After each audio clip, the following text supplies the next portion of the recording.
Hello shareholders, and first up, why am I in a nice shirt? I actually got a comment on YouTube the other day about my shirt not being ironed, so I'm making a special effort. The real reason is I've just been up to London to speak to that Lord we've all been talking about, nice glass of beer in the House of Lords with him, and we have secured his support for our bid for media host for the Commonwealth Games 2022 as long as it takes place in Bisley. We're just haggling over the wording with him now. It is ridiculous how much time a countryside channel like us has to spend in London, but there you are. This week's show, it includes a summer roebuck you'll see tomorrow, and that comes from Al Kamatov, who is a Bulgarian stalker who's based in London and whom David met while he was stalking with Neil Rowantree up at Ardnamurchan.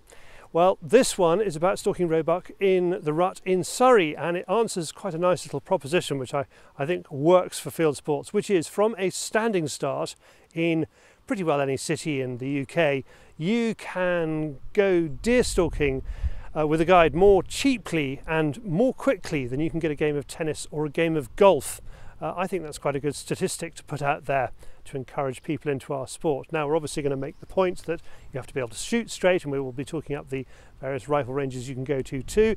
But if you want to go deer stalking, that's very helpful. We also have a film we've made with Kai Bryn for BSA, which, although it's an airgun film, they specially requested goes into Fieldsports Britain, and it again shows the importance of kickstarting airheads, re-kickstarting airheads, which is something which this whole investment thing, which I'll come on to, is all about. As for last week's show, thank you for your comments about whether a 22-250 is too much gun for a squirrel. It looks like the arguments have moved on a bit since I was editing Sporting Rifle, and I suggested 308 on squirrel was about right, and of course got into lots and lots of trouble. It now seems that as far as pest control is concerned, everybody says go for what you want to go for. I particularly like this from shareholder Ken Payne in Australia, which I'll read out to you. He says, where is it? Oh yes, I hunt pigs up close with a 444 Marlin, and if a fox, a cat or other small feral props up, then they get shot. My thoughts are, when you are doing feral control, as long as you are not undergunned, a 22 on pigs for example, they are controlled. So thank you Ken for that. Interesting that the squirrel film became something of a, I think they call it a tent pole or a flagpole for air gunners who are all looking at it and going, Paul, why can't we come and shoot your squirrels with air guns? We do a much better job and we'd really enjoy ourselves. Well, I'll leave that one for Paul to answer, but he won't, because right now he's in Africa. He's in South Africa with David making films for Sacco. Yeah, incidentally, it is Sacco. The people at Sacco told me it's Sacco, not Seiko, which is what I've been calling it all my life. So now you know. By the way, thank you very much to everybody who let me know that the vlog video I sent out a couple of weeks ago was blocked by Amazon. I tried to use an Amazon and a BBC video, a couple of videos that were on YouTube as covering shots. They blocked me, which shows how good Google's robots are.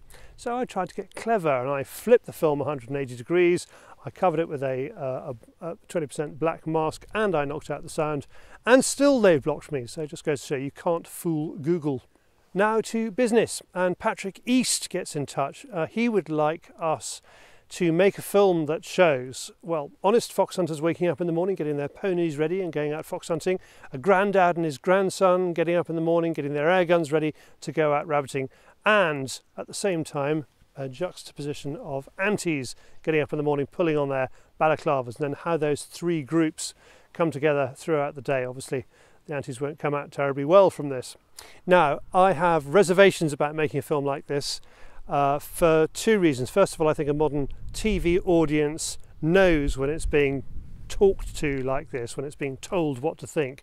It's the kind of thing the BBC do, is this very top-down method of explaining the world, whereas YouTube is inherently all about, you know, putting your arm around people and saying, this is what we think, it's up to you, what do you think? The other thing is this is essentially a drama which comes with extra costs, and I've had a look at the budgets for this, and I think it'll be about 10,000 quid, so it'll be quite a lot to make this film. But really what it brings up, which is more important, is should we be making, or should we be considering making films like this? And this is where you, the shareholders, come in. What do you think? If you think we should be making dramas that further the cause for hunting, shooting, fishing, then I will turn this into a storyboard and show it to you, and we can see what we think. Or if you think we should carry on just doing the documentaries that we've been doing so far, it's essentially documentaries, then let me know that too, please. Shareholder Jesper Delgren asks for game shooting instructional videos. So, good news Jesper, bad news Moose in Australia, who doesn't like him very much. Ben Husthwaite will be back in, I'm sorry Moose, I know you like him.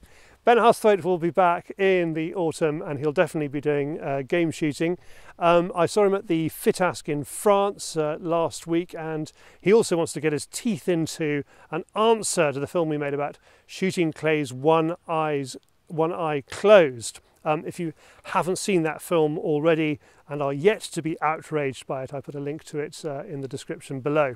And finally, the big thing this week for me is the Game Fair Theatre, where I will, as last year, be hosting a 3-day chat show. It's the Carter Jonas Game Fair Theatre. Please come along, shout, heckle, be rude, catcall, and try not to throw too many rotten tomatoes. Especially if you're there 4:30 p.m. on Saturday. We'll be holding the Fieldsports Channel shareholders meeting. All are welcome, but do come along then. If you miss it, I've said this before, we will be issuing it as at least as a podcast and possibly as a film. I'll see you therefore at the Game Fair, or I'll see you next week.